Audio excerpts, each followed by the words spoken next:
Very good morning to all defence aspirants. आप सभी का स्वागत है डिफेंस ऑफिसर्स एकेडमी के यूट्यूब चैनल पे। आज हम डिस्कस करेंगे मॉडर्न इंडियन हिस्ट्री की क्लास। तो अभी तक की कहानी अगर हम आपको बताएं तो हम देख रहे थे ब्रिटिशर्स के भारत आगमन की कहानी पे, जिसपे बाकी सभी यूरोपियंस पावर के बारे में भी हमने पढ़ा है कि किस तरह से वो भारत में आई। और इसी के साथ हमने देखा था कि बाकी यूरोपियन पावर्स के अगेंस्ट ब्रिटिशर्स कैसे उभर कर सामने आते हैं और उसके बाद कैसे धीरे धीरे वे भारत पे अपना प्रभुत्व स्थापित करने की कोशिश करते हैं। इस मामले में हमने ये भी जाना था कि ब्रिटिशर्स ने बाकी यूरोपियन शक्तियों को कैसे डिफीट किया और खुद को सबसे बड़ी यूरोपियन पावर के रूप में भारत में स्थापित किया, और उसके बाद धीरे धीरे भारतीय राजाओं की आपसी फूट का फायदा उठाकर उन्होंने कैसे भारत पर कब्जा करने की कोशिश की। इस क्रम में हमने देखा था कि हम बंगाल का जो एक्विजिशन है वो सबसे पहले ब्रिटिशर्स ने किया था, जिसमें बैटल ऑफ प्लासी एक महत्वपूर्ण लड़ाई लड़ी गई थी, और उसके बाद मैसूर के इलाकों में कब्जा किया जाना, और फिर उसके बाद मराठा रीजन तक हम अपनी कहानी को देख चुके थे। तो ये सारी बातें हमारी पुरानी वीडियोस में हमने समझाई हैं, जिसको आप हमारे पुराने वीडियोस में देख सकते हैं। प्लेलिस्ट आपको प्रोवाइड की जाएगी हमारे चैनल पे, जिसमें कंप्लीट मॉडर्न हिस्ट्री से रिलेटेड सारे वीडियोस आपको अवेलेबल मिलेंगे। इन सभी रीजन्स को और इन सभी बैकग्राउंड्स को क्लियर करते हुए अगर आप आगे की क्लास देखेंगे तो आपको बेहतर अंडरस्टैंडिंग इसमें हो जाएगी। लास्ट हमने जो पढ़ा था the Maratha acquisition by the British, एक बार उसकी बैकग्राउंड को देखते हुए फिर आज हम पंजाब की तरफ अपना रुख करेंगे, जहां ब्रिटिशर्स ने इन सब रीजन्स पे कब्जा करने के बाद अपना प्रभुत्व स्थापित करने की कोशिश की। तो मराठाओं के बारे में पढ़ने के क्रम में हमने जाना था कि मुगल एम्पायर के डिक्लाइन के बाद मराठा शक्ति उभर कर सामने आ रही थी, मगर थर्ड बैटल ऑफ पानीपत, जिसे अहमद शाह अब्दाली के द्वारा कंडक्ट किया गया अगेंस्ट दी मराठा, उसके बाद मराठा शक्ति क्षीण हुई। इसके साथ ही बाजीराव वन एंड माधवराव जैसे एबल्ड पेशवाओं के बिना जब मराठा शक्ति आगे आई थी तो उनके आपसी मतभेद सामने आए, और उनकी आपसी लड़ाई का फायदा ब्रिटिशर्स ने उठाया और धीरे धीरे मराठाओं को अपने अंडर लेने की कोशिश की। इस क्रम में बहुत सारी जो ट्रीटीज हैं उनको हमने क्रोनोलॉजिकल ऑर्डर में समझना होगा, और इसके बारे में हम आपको बता चुके हैं। जैसे ट्रीटी ऑफ सूरत और पुरंदर मेन ट्रीटीज हैं जो फर्स्ट एंग्लो मराठा वॉर में देखने को आई, और उसके बाद बैटल ऑफ वडगांव के बाद एक वडगांव की ट्रीटी होती है, उसके बारे में हमने पढ़ना होगा। और इसके अंत में जो फर्स्ट एंग्लो मराठा वॉर है उसमें 4 ट्रीटीज हैं, और ट्रीटी ऑफ सालबाई इसका एंड करती है, जो फर्स्ट फेज था एंग्लो मराठा स्ट्रगल का। सेकेंड एंग्लो मराठा वॉर इसके काफी समय बाद होता है, जिसका कारण मराठाओं की आपसी रंजिश ही रहती है, और इसमें पेशवा बाजीराव द्वितीय और जसवंतराव होलकर मेनली आपस में भिड़ते हैं, जिसका फायदा उठाकर ब्रिटिशर्स पेशवा बाजीराव द्वितीय के साथ ट्रीटी ऑफ बसीन करते हैं। It is the most important treaty when we study about the Anglo Maratha struggle. इसी ट्रीटी ने, यानी कि बसीन की जो संधि है, इसने मराठाओं की शक्ति को काफी हद तक क्षीण कर दिया, और जो ब्रिटिशर्स हैं उन्हें, ऐसा हिस्टोरियंस बहुत मानते हैं कि जो चाबी थी भारतीय कॉन्टिनेंट की वो ब्रिटिशर्स के हाथ में सौंप दी, क्योंकि इसी ट्रीटी के साथ सब्सिडरी अलायंस नाम की पॉलिसी का भी उदय होता है, जिसे ब्रिटिशर्स काफी एग्रेसिवली भारतीय राजाओं के साथ करते हैं, और अल्टीमेटली यही सब्सिडरी अलायंस की ट्रीटी है जो बहुत सारे भारतीय रियासतों को अपने में मिलाने में ब्रिटिशर्स इसकी वजह से सफल होते हैं। तो इन सब बातों के बारे में हम पिछली क्लास में पढ़ चुके हैं एंड इलेबोरेटली इन पर डिस्कशन कर चुके हैं। आफ्टर दैट कैसे थर्ड एंग्लो मराठा स्ट्रगल हुआ उसकी जानकारी लेने से पहले हम इन जो सब्सिडरी अलायंस नाम की ट्रीटीज हैं, यानी कि जो भोंसले गुट है मराठाओं का, उसके साथ ट्रीटी ऑफ देवगांव हुई थी, और सिंधिया गुट के साथ ट्रीटी ऑफ सुरजी अर्जनगांव हुई थी, इनके बारे में भी हम पढ़ चुके हैं। और इसमें सबसे दिलचस्प बात जानने की है ट्रीटी ऑफ राजपुर घाट की, जो कि होलकर गुट के साथ हुई थी, लेकिन ये नॉन सब्सिडरी अलायंस है। It is an unconditional peace treaty. ये भी हम पिछली क्लास में देख चुके हैं। सब्सिडरी अलायंस के बारे में और उसकी जो इम्पोर्टेंस है उसके बारे में हम यहाँ चर्चा कर चुके हैं कि इसकी वजह से ब्रिटिशर्स को कैसे भारत में अपनी ताकत को वेल स्टेब्लिश करने में मदद मिली। आफ्टर दैट सब्सिडरी अलायंस के बारे में जब हम जान रहे थे तो हमने कुछ बातें देखी थी, जैसे ये जो सब्सिडरी अलायंस की ट्रीटी है ये कहाँ से शुरू हुई थी। ये शुरू हुई थी फ्रेंच ईस्ट इंडिया कंपनी के द्वारा, जो कि जोसेफ फ्रैंकोई डुप्ले थे। उन्होंने इस ट्रीटी को बढ़ चढ़कर आगे बढ़ाया था और बाद में जब फ्रेंच डिक्लाइन कर गए उसके बाद फ्रेंच के डिक्लाइन के बाद ब्रिटिशर्स ने इस ट्रीटी को सीधे सीधे अपनाया और कैसे इसका फ़ायदा उठाया ये हम देख चुके हैं। After that third Anglo Maratha war का पीछे का रीज़न था चाइना से ईस्ट इंडिया कंपनी की मोनोपोली का ख़त्म होना और भारत में उनका ज़्यादा इंटरेस्ट गेन करने की कोशिश करना। इसी के साथ पिंडारियों का जो आक्रमण है वो ब्रिटिश टेरिटरी में भी होने लगता है और इसकी वजह से हमने देखा कि जो मराठा हैं उन पर आरोप लगाते हैं Britishers. Rakesh Bhadri is on chat, he is happy teachers day, thank you Rakesh. पिंडारियों पर जो आक्रमण ब्रिटिश टेरिटरीज पे उनके जो आक्रमण है उसका आरोप ब्रिटिशर्स सीधे सीधे मराठाओं पे लगाते हैं और पिंडारियों पे आक्रमण करके उनके दो पिंडारी सरदारों आमिर खान और करीम खान को सरेंडर करने पे मजबूर कर देते हैं। पिंडारियों के साथ हुआ ब्रिटिश स्ट्रगल मराठाओं को गुजरता है और उन्हें ये लगता है कि उनकी सोवरेनिटी पे हमला है ब्रिटिशर्स के द्वारा। हालांकि मराठा बहुत पहले ही सब्सिडरी अलायंस नाम की ट्रीटीज़ के तहत अपनी जो टेरिटरीज हैं और अपने जो पावर ऑफ रूल है उसे खो चुके थे अगेंस्ट द ब्रिटिशर्स, मगर फिर भी मराठी अस्मिता यहाँ पर जागरूक होती है और एक आखिरी बार ये सभी मराठा सरदार एकजुट होते हैं अगेंस्ट ब्रिटिशर्स और इस तरह से थर्ड एंग्लो मराठा स्ट्रगल या थर्ड एंग्लो मराठा वॉर हमें देखने को मिलती है। और इस थर्ड एंग्लो मराठा वॉर में जो पिंडारी हैं वो भी सपोर्ट करते हैं ब्रिटिशर्स का और इसमें बहुत अच्छी स्ट्रेटजी तो ज़रूर बनाते हैं ब्रिटिशर्स, जैसे कि पेशवा, भोंसले और होलकर गुट मिलकर अलग अलग ब्रिटिश इलाकों पे हमला करते हैं और कोशिश करते हैं कि वो ब्रिटिश सत्ता को चुनौती दे सकें। मगर अब तक क्योंकि बहुत देर हो चुकी होती है, मराठाओं के आपसी स्ट्रगल ने उन्हें कमज़ोर कर दिया था। इसके साथ ही जिस तरह की ट्रीटीज ब्रिटिशर्स ने उनके साथ की थी उन्होंने भी विथ टाइम मराठा शक्ति को कमज़ोर किया था, जिस वजह से मराठा अपना इम्पैक्ट उतनी बेहतरीन तरीके से नहीं डाल पाते हैं इस स्ट्रगल में। इसके साथ ही उन्हें एक बहुत बड़ा झटका लगता है यशवंतराव होलकर की डेथ के बाद और इसके बाद मराठा शक्ति को एकजुट रखने वाले एबल्ड लीडर्स की कमी होने लगती है और इसका सीधा सीधा असर पड़ता है इस स्ट्रगल पे, जहाँ केवल भोंसले और सिंधिया गुट थे जो मिलकर लड़ रहे थे ब्रिटिशर से, वो भी वीक पड़ने लगते हैं और इसके बाद आसानी से ब्रिटिशर्स जीत जाते हैं मराठाओं से और बहुत सारी ट्रीटीज़ करते हैं इनके साथ और इसके बाद आखिरकार जो मराठा एडमिनिस्ट्रेशन है उसको भी डिसॉल्व कर देते हैं और जितने भी मराठा सरदार हैं उन्हें देश के अलग अलग कोनों में बिठाकर उन्हें सिर्फ एक पेंशन पे अपना मातहत बनाकर रख देते हैं। So these are all about the Maratha struggle and that's how the Anglo-Maratha struggle culminated in the victory of Britishers. इसके पीछे के मेन रीजंस अगर हम देखें तो सेंट्रल लीडरशिप का अभाव होना, फाइनेंशियली स्ट्रॉन्ग ना होना, नए तरीकों से अपने धन को इकट्ठा करने की कोशिश न कर पाना मराठाओं के द्वारा और सबसे बड़ी बात कि आपस में डिवाइडेड रहना, ये सारे रीजन थे जिसकी वजह से मराठा डिफीट करते हैं ब्रिटिशर्स के सामने। तो अब तक हमने जितने भी एक्विजिशन पढ़े हैं ब्रिटिशर्स के द्वारा बड़ी रियासतों पे, तो चाहे वो बंगाल हो, चाहे वो मैसूर हो या फिर अभी जो हमने देखा मराठा हो, ये सारे एक्विजिशन ब्रिटिशर्स तभी कर पाए जब हमारे भारतीय जो राजा हैं इनके बीच आपस में यूनिटी नहीं थी। बंगाल में हम सिराजुद्दौला के अगेंस्ट उसी के दरबारी और सेनापतियों को खड़ा हुआ पाते हैं और इसका फ़ायदा ब्रिटिशर्स उठाते हैं और सिराजुद्दौला को हराकर बंगाल में आसानी से अपना आधिपत्य कायम कर लेते हैं।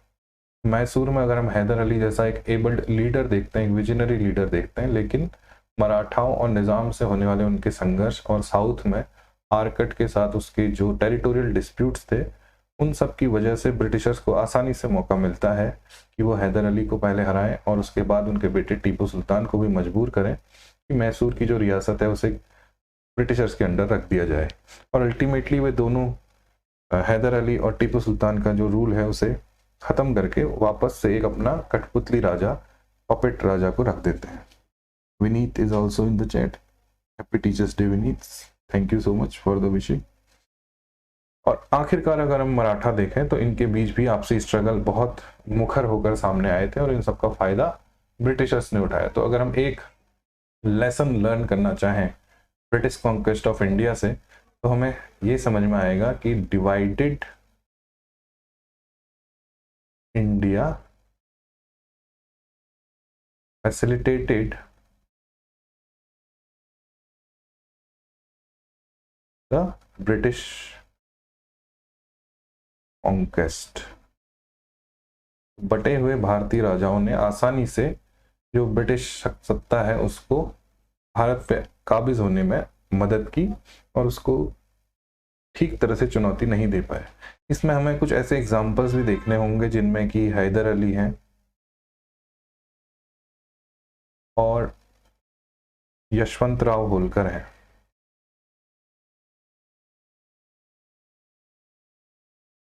ये दो ऐसे राजा हमें देखने को मिले जो एक अच्छा एग्जाम्पल सेट करते हैं कि अगर भारतीय राजा एकजुट होकर लड़ते। सम्यक Shah is also on the chat, happy teachers day is wishing, thank you सम्यक। हैदर अली और यशवंतराव होलकर ऐसे एग्जाम्पल्स हैं जिन्होंने एक बेटर मॉडल सजेस्ट किया भारतीय राजाओं के सामने कि यदि हम एकजुट होकर लड़ें, अपनी आर्मी को डिसिप्लिन करने की कोशिश करें, उसे मॉडर्नाइज करने की कोशिश करें, तो हम ब्रिटिशर्स को कड़ी टक्कर दे सकते थे। लेकिन इस लेसन को अन्य भारतीय राजाओं ने ठीक से लर्न नहीं किया, जिसकी वजह से ये सभी इलाके आसानी से एक के बाद एक ब्रिटिशर्स के अंडर आते गए। और इसी में अब अगला जो हम आज पढ़ेंगे वो है कॉन्क्वेस्ट ऑफ पंजाब, यानी कि पंजाब के इलाके में किस तरीके से ब्रिटिशर्स ने अपने को काबिज किया। और सबसे पहले आज हम देखेंगे इसका बैकग्राउंड, पंजाब का बैकग्राउंड क्या था और उसमें कैसे ब्रिटिशर्स अपनी एंट्री लेंगे। इन सब बातों तक हम आज पहुंचने की कोशिश करेंगे। तो देखिए आज हमें क्या पढ़ना है। सो गुरु Govind सिंह's murder dented the Sikh community. The leadership crisis was handled by Banda Bahadur for some time. He revolted against the Mughals during the rule of Bahadur Shah. तो बहादुर शाह के टाइम पर, यानी कि औरंगजेब के जस्ट बाद बहादुर शाह मुगल किंग बने थे। एक और बहादुर शाह का नाम हिस्ट्री में काफी प्रिवेलेंटली बोला जाता है, वो है बहादुर शाह जफर द्वितीय। ये आएंगे 1857 के टाइम पीरियड के बाद। ये वाले जो बहादुर शाह हैं ये 1707 के बाद के हैं, यानी कि औरंगजेब की डेथ के बाद जो अगले मुगल बादशाह बनते हैं उनकी बात हम यहाँ पे कर रहे हैं। गुरु गोविंद सिंह का मर्डर किया जाता है सरहिंद के नवाब के द्वारा, मुस्लिम नवाब के द्वारा। उनके असैसिनेशन के लिए कोशिश करते हैं और वो दो व्यक्तियों को भेजते हैं गुरु गोविंद सिंह के असैसिनेशन के लिए, और गुरु गोविंद सिंह को वो लोग काफ़ी जख्मी कर देते हैं और आप बाद में अपनी इंजरीज के कारण गुरु गोविंद सिंह की डेथ हो जाती है। गुरु गोविंद सिंह सिख कम्युनिटी के 10th गुरु थे और इन्होंने सिख कम्युनिटी को एक नई ऊंचाइयों पर पहुंचाया था। और इनका स्ट्रगल मुगल्स के साथ बहुत ज़्यादा हाईलाइटेड रहता है हमारी हिस्ट्री में, जिसे हम किसी और चैप्टर में यानी कि मिडिवल इंडिया के टाइम पीरियड पे पढ़ना, उसे हम पढ़ेंगे। अभी हमें सिर्फ ये जानना है कि आफ्टर द डेथ ऑफ गुरु गोविंद सिंह, यानी कि जिनका मर्डर किया गया, उसके बाद सिख कम्युनिटी को एक लीडरशिप क्राइसिस से गुजरना पड़ा। उनके अगले गुरु निश्चित नहीं थे और गुरु गोविंद सिंह की डेथ ने आपसी जो रिफ्ट थे सिख कम्युनिटी में उनको भी उजागर किया। और इसी के साथ हम यहाँ भी देखेंगे कि कैसे आपस में डिवीजन होने की वजह से, डिवाइडेड पावर होने की वजह से ब्रिटिशर्स को आसानी से मौका मिल गया इस रीजन को भी अपने कब्जे में लेने का। तो सारे जितने भी ब्रिटिश कॉन्क्वेस्ट हैं उनमें एक ही बात सीधे सीधे तौर पे सामने आती है देखने की कि डिवाइडेड इंडिया कभी भी, या डिवाइडेड इंडियन रूलर कभी भी बाहरी ताकतों के लिए एक आसानी से कब्जा करने का एक मौका उपलब्ध कराता है। अगर हम लेसन्स फ्रॉम द हिस्ट्री लें तो आज के समय में भी ये बात उतनी ही रेलिवेंट है कि अगर इंडियन कम्युनिटी आपस में जेंडर के बेसिस पे, रिलीजन के बेसिस पे, सोशल इश्यूज के बेसिस पे अगर डिवाइडेड रहेगी तो किसी भी फॉरेन पावर के लिए आसान होगा भारत पर अपना आधिपत्य स्थापित करना। आज के समय में डायरेक्ट रूल करना किसी भी देश में ये तो पॉसिबल नहीं है, खासतौर पे भारत जैसे स्ट्रॉन्ग कंट्री के सामने। लेकिन आज का जो न्यू इंपीरियलिज्म है, यानी कि नया साम्राज्यवाद है, नए तरीके से जो देश बाकी देशों पे कंट्रोल करने की कोशिश करते हैं, वो है इकोनॉमिक्स के थ्रू। आर्थिक रूप से या पैसों के बल पर कोई भी देश दूसरे देश को मजबूर करता है अपनी बातें मनवाने के लिए। और आज की डेट में भी ये बात उतनी ही सत्य है कि अगर हम आपस में डिवाइडेड रहेंगे, जिसका फ़ायदा हमारे दुश्मन देश, सो कॉल्ड दुश्मन देश उठा सकते हैं और हमें इस तरह की परिस्थितियों में धकेलने की तरफ वो काम कर सकते हैं, जिससे हम मजबूर हो जाएं कि हम उनकी जो मंशाएं हैं उनके अकॉर्डिंग ही काम कर सकें। और यही आज के टाइम की गुलामी है, यही आज के समय का सत्य है। तो हमें ये बात अपने इतिहास से ज़रूर सीखनी चाहिए।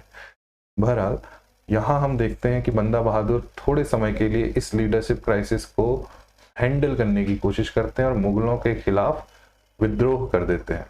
मगर in 1715-16 Banda Bahadur was defeated by Farrukhsiyar and put to death. तो इनकी भी मृत्यु हो जाती है, इन्हें भी मौत के घाट उतारा जाता है मुगल बादशाह फर्रुखशियर के द्वारा।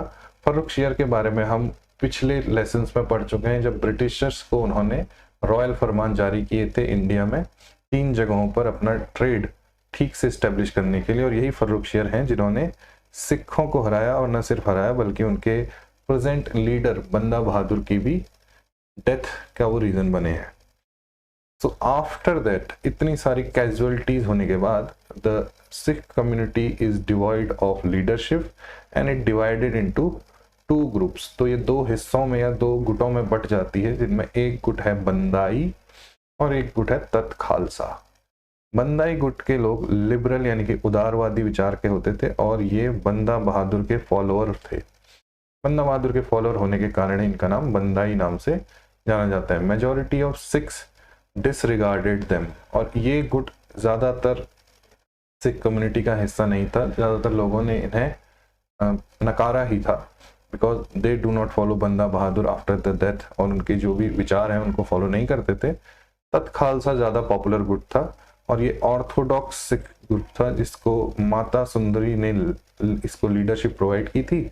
और इन्होंने हर तरह के नए रिलीजियस इनोवेशंस जो कि बंदा बहादुर और उनके फॉलोअर्स माना करते थे, उनका विरोध किया था। यानी कि सिख धर्म में किसी भी प्रकार के नवाचार या नए तरीके से इस धर्म को रीडिफाइन करने की कोशिश को तत खालसा गुट ने लेड बाय माता सुंदरी, इन्होंने इसको अपोज किया था।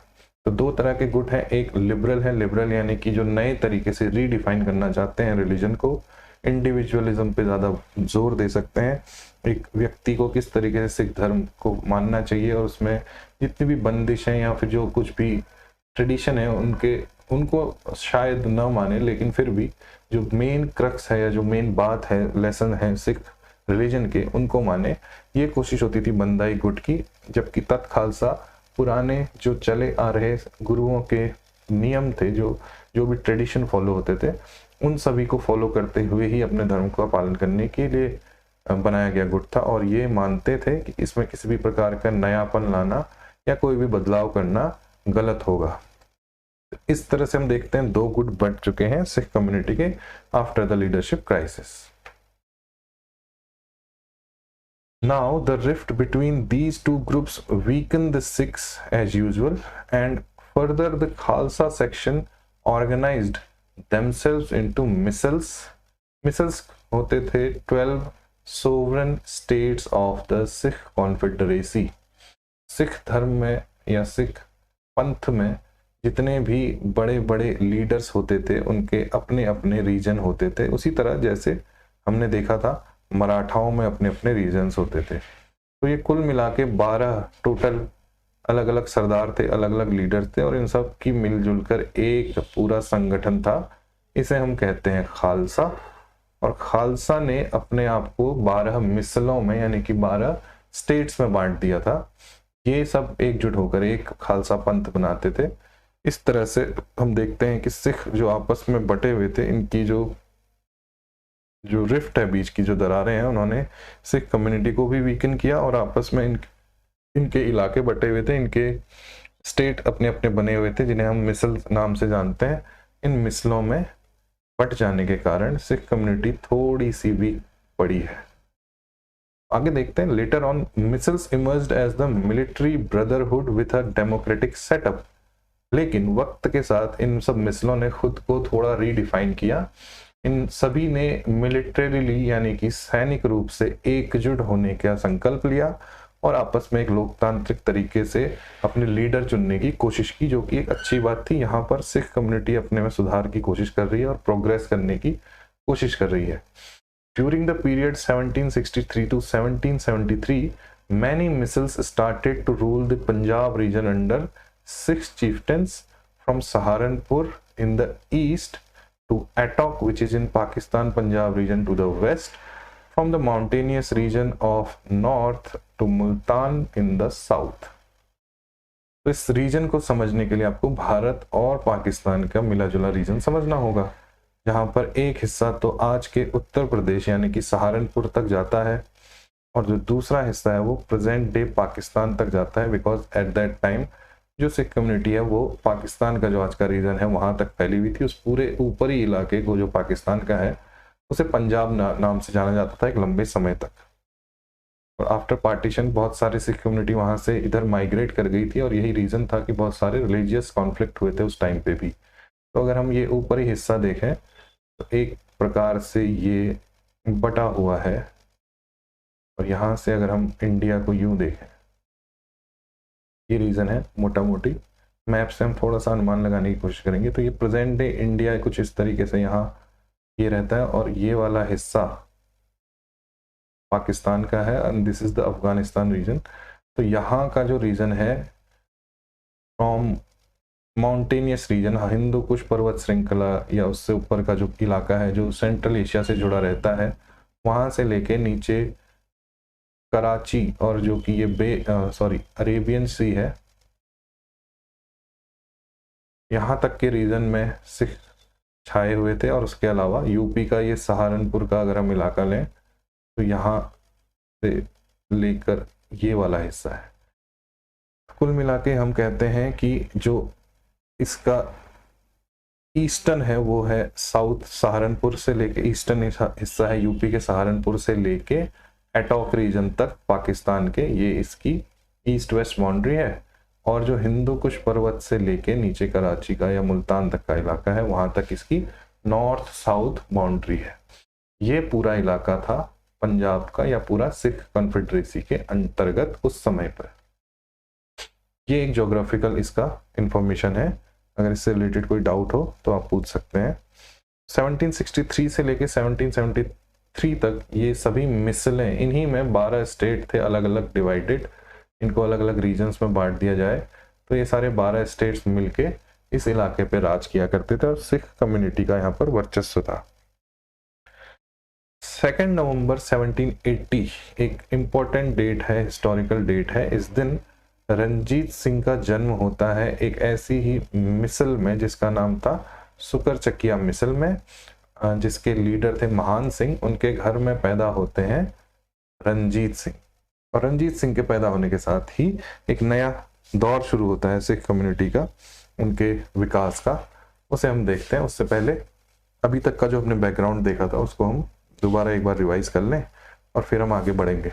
गुरु गोविंद सिंह का मर्डर होता है, उसके बाद बंदा बहादुर कोशिश करते हैं जो सिख लीडरशिप क्राइसिस है उसको ठीक करने की, लेकिन फर्रुख शेर से लड़ाई के दौरान उनकी डेथ हो जाती है और उसके बाद सिख कम्युनिटी में आपसी रिफ्ट सामने आते हैं, उनके बीच के दरारें सामने आती हैं। इसके अलावा वो 2 गुटों में भी बढ़ जाता है मेजरली, जिसमें एक गुट बंदाई गुट है जो कि बंदा बहादुर के फॉलोअर्स का है, और एक तत् खालसा गुट है जो कि माता सुंदरी के अंतर्गत लीड करते हुए एक अपना गुट बनाते हैं। और ये दोनों गुटों में सिर्फ रिलीजियस आधार पर जो भेद है वो ये है कि जो बंदाई ग्रुप है वो लिबरल स्कूल ऑफ थॉट से आता है और तत् Khalsa Orthodox school of thought से आता है।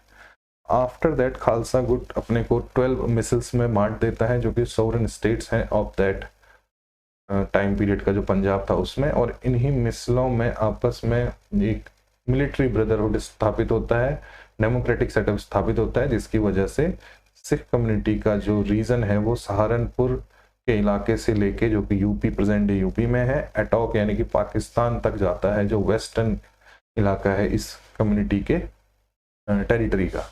उसके अलावा माउंटेनियस रीजन हैं जो नॉर्थ के हैं, वहाँ से मुल्तान तक ही जाता है साउथ में, और फिर अरेबियन सी का इलाका आएगा उसके बाद।